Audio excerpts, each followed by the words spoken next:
Bom, deixa eu diminuindo agora um pouquinho essa música. Olá, turmas, como vocês estão? Bom, espero que estejamos todos bem, seus familiares também. No sábado, dia 2 de outubro, eu fui à exposição que dá o título a esta aula de hoje de cidadania, o nosso encontro. E esse fundo musical tem tudo a ver com o que hoje nós vamos falar. A exposição, ela dá título a essa aula, que é Carolina Maria de Jesus, um Brasil para os brasileiros. A exposição está no Instituto Moreira Salles, ela é totalmente gratuita e que fica localizado na Avenida Paulista, 2424. Em aulas anteriores, nós já falamos sobre Carolina e a sua obra, O Quarto de Despejo. Mas hoje nós queremos oportunizar a vocês o registro de uma boa parte do acervo dessa exposição. Cultura a gente tem que partilhar, compartilhar, oportunizar, a gente tem que passar adiante. Bom, o título foi inspirado no nome de um manuscrito inédito da escritora Carolina Maria de Jesus, e ela quis dar o sentido de que brasileiros são também como ela. São negros, negras, pobres, sujeitos rasurados da história oficial. Hoje eu vou pedir licença, licença poética, licença também ao que seria a exposição, porque eu na verdade selecionei, porque a exposição ela tá muito completa. Eu selecionei vários registros fotográficos e de textos, então vou estar utilizando as próprias falas de Carolina. Então, uma versão deste manuscrito foi publicada primeiro na França, em 1982, sob o título Jornal de Bitita. Bitita é o nome da autora, era como ela era conhecida no meio familiar. E, na verdade, foi mudado para Maria Carolina de Jesus. No Brasil, o livro saiu em 1986 como Diário de Bitita, uma tradução direta do francês, sem nenhuma relação com o título dado pela autora.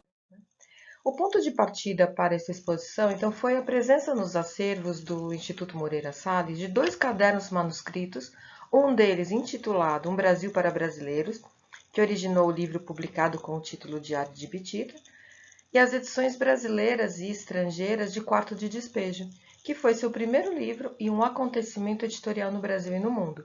O disco com suas canções e dezenas de fotografias. Aliás, esse início desse nosso encontro de cidadania justamente foi com ele em disco. O formato do livro e ela cantando um lado de Carolina que não era divulgado, que até então a gente não conhecia. Carolina Maria de Jesus nasceu em Sacramento, Minas Gerais, em 14 de março de 1914 e faleceu em 1977 aqui em São Paulo. Bitita, apelido familiar da escritora, o livro acompanha a infância e o início da juventude antes da chegada a São Paulo. A gente está falando da década de 30, mais ou menos. Carolina e sua família percorreram várias cidades no interior de Minas Gerais em busca de trabalho e melhores condições de vida. Da genealogia da autora, sabe-se que sua mãe chamava Maria Carolina de Jesus e seu pai João Cândido. Porém, é seu avô, Benedito José da Silva, conhecido como Sócrates africano, a figura marcante para a autora. Ela atribui a ele seu gosto pelas letras e a formação de sua conduta moral. Hoje, o município de Sacramento possui o maior acervo de manuscritos de Carolina. São mais de 5.000 páginas, a maior parte delas inéditas, contendo romances, contos, crônicas, poesias, letras de música, peças de teatro, diários e outros escritos da autora. À direita, nós vemos com a caligrafia de Carolina, ela diz o seguinte: minha mãe era descendente do ventre livre e dizia que o branco é o verdadeiro dono do mundo. Eu dava risadas. Minha mãe aprendeu a dizer aos brancos sim, senhor e sim, senhora.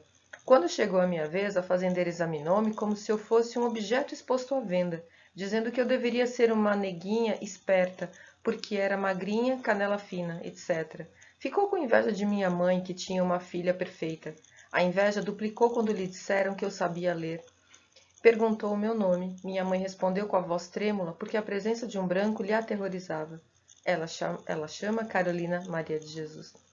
Gente, eu gosto muito, aliás, quando mostra a própria letra, a própria caligrafia. Eu acho que dá um empoderamento, dá uma força muito grande. A gente tem que valorizar, sabe, as pequenas coisas. A gente está falando de uma época e a gente viveu uma boa parte do nosso país, da nossa história, onde o saber ler e o escrever era somente para um grupo minoritário. Então essa conquista é muito importante. E mesmo até hoje, a gente já vê muito analfabetismo funcional, né? A dificuldade ali para a escrita. E ela diz: um dia apoderou-se de mim um desejo de escrever. Escrevi. E quem tem um livro tem uma estrada. Carolina Maria de Jesus publicou os livros Quarto de Despejo, 1960, Casa de Alvenaria, 1961, Pedaços da Fome, 1963. O sucesso retumbante do primeiro, acompanhado pela publicação quase inédita do segundo, com uma escrita marcante, capaz de fornecer uma verdadeira interpretação do país e do tempo a partir do seu lugar, popularizou-a como escritora de diário. Esse fato, gente, de certa forma a ofuscou. A diversidade de sua escrita, que incursionou por gêneros como poesia, conto, crônica, texto memorialístico, romance, teatro, entre outros. Não era somente uma escritora de diário, muito mais. Os dois primeiros livros podem ser lidos como um par. Quarto de Despejo, composto por diários do período de 1955 a 1960, os últimos anos vividos na favela do Canindé, na zona norte de São Paulo, e Casa de Alvenaria, escrito em Osasco e em Santana, como a gente vai ver daqui a pouquinho sobre a biografia dela. Lugares de classe média onde residiu, cobrindo os anos de 1960 e 61, tornando-se novos cenários da vida da autora.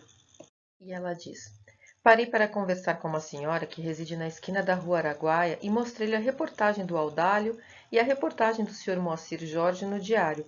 Ela admirou, disse-me que ouviu dizer que escrevo, mas não acreditou, porque eles pensam que quem escreve é só as pessoas bem vestidas. Na minha opinião, escreve quem quer. Poetisa preta, escritora favelada.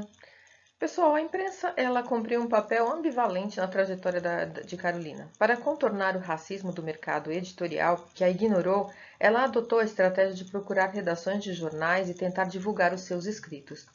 Em 1940, conseguiu a primeira reportagem conhecida, Carolina Poetisa Preta, com o destaque para o poema O Colono e o Fazendeiro. Na fotografia que ilustrava o texto, aparecia sorridente, altiva e com os cabelos à mostra, distante da imagem que a popularizou por mais de 2 décadas depois, que normalmente quando a gente faz uma pesquisa, uma busca no Google, que é com aquele lenço branco amarrado na cabeça, uma jogada de marketing também que a editora, para lançar o livro Quarto de Despejo, que ela se vestisse da forma simples, bem humilde, e que esse lenço na cabeça era para colocar como se essa imagem mesmo, como eles queriam colocar, entre aspas, escritora favelada. Nos anos de 1942, 1950 e 52, ocorreram editoriais irônicos e elogiosos. Data dessa época a publicação do poema Getúlio Vargas em O Defensor, periódico favorável à eleição de Vargas à presidência. Essa imagem de poetisa preta e favelada foi acompanhando Carolina o tempo e o público foi apresentado à personagem da escritora favelada com conotação bem pejorativa. Essas matérias funcionaram como uma pré-recepção ao livro, difundindo erroneamente como um documento sociológico. E nessa imagem a gente vê um outro lado, né? Carolina mãe. A maternidade ela teve lugar central na vida pessoal e na vida na escrita também de Carolina. Seus filhos, João José, nasceu em 1949 e faleceu em 77. José Carlos nasceu em 1950 e faleceu em 2016. E Vera Eunice nasceu em 1953, a única filha que ainda está viva. Foram também personagens diletos. Não à toa, a data que inspira o início dos diários deram origem a Quarto de Despejo e o aniversário de sua filha. A menina que segue a mãe nas andanças pela cidade. É ela que conhecemos no primeiro parágrafo. E apesar de todas as privações materiais, nós percebemos muito na escrita de Quarto de Despejo e nos demais um espaço de muito afeto e de muito cuidado. Quarto de Despejo ele foi um fenômeno editorial, chegando a mais de 200 mil exemplares vendidos da primeira edição. O lançamento em 1º de agosto de 1960 bateu recordes de venda de público, reunindo uma plateia diversa como moradores do Canindé, intelectuais, imprensa e o ministro do Trabalho, Batista Ramos, como a gente vai ver nas fotos a seguir também. As traduções do livro foram quase imediatas. As primeiras já no ano de 1961 para Dinamarca, Holanda, Argentina. No total existem 18 traduções. Estima-se que mais de 1 milhão de cópias tenham sido vendidas até hoje ao redor do mundo. O livro rompeu fronteiras culturais e ganhou traduções para línguas não tão usuais, né, para escritores brasileiros, como o catalão, o persa, japonês e o húngaro. Aqui nós vamos vendo também, né, fotos, aqui onde ela vai falando, né, o meu sonho é escrever. É muito bonito, conhecer a história dela é muito bonita. E após viver mais de um ano, mais de uma década na favela do Canindé, no final de agosto de 1960, ela residiu com os filhos, ela se mudou e foi residir provisoriamente com os filhos no porão da casa de empresário, por uns meses, né? E em dezembro desse mesmo ano, ela conseguiu se mudar para a tão sonhada casa de alvenaria, no bairro de Santana, na Zona Norte. Ela ficou nesse período de final de agosto até dezembro, temporariamente no porão da casa desse empresário, porque com a venda dos exemplares houve muitas discussões com os vizinhos na comunidade do Canindé, então ela teve que sair de lá, por segurança mesmo, como ela retrata, né? E aí ela vai para a tão sonhada casa de alvenaria no bairro de Santana, na Zona Norte. Com o passar dos anos, as vendas dos livros diminuíram, os pagamentos das traduções também, a situação econômica ficou mais instável, ela não teve como manter essa casa em Santana e precisou se mudar do bairro, né, de Santana, e foi a gente está falando do ano de 1963, ela adquiriu o sítio em Parelheiros, no sul da cidade de São Paulo. Até hoje esse sítio existe. Eu lembro, numa das leituras, onde ela pede para sua filha que, se precisasse, venda o que for, mas esse sítio não, que tem para ela um apreço, um carinho muito grande. E assim foi cumprido, né? E então, assim, seu plano era viver com mais tranquilidade, plantando para seu sustento, de certa forma retomando uma vida rural da qual ela e a sua família vieram.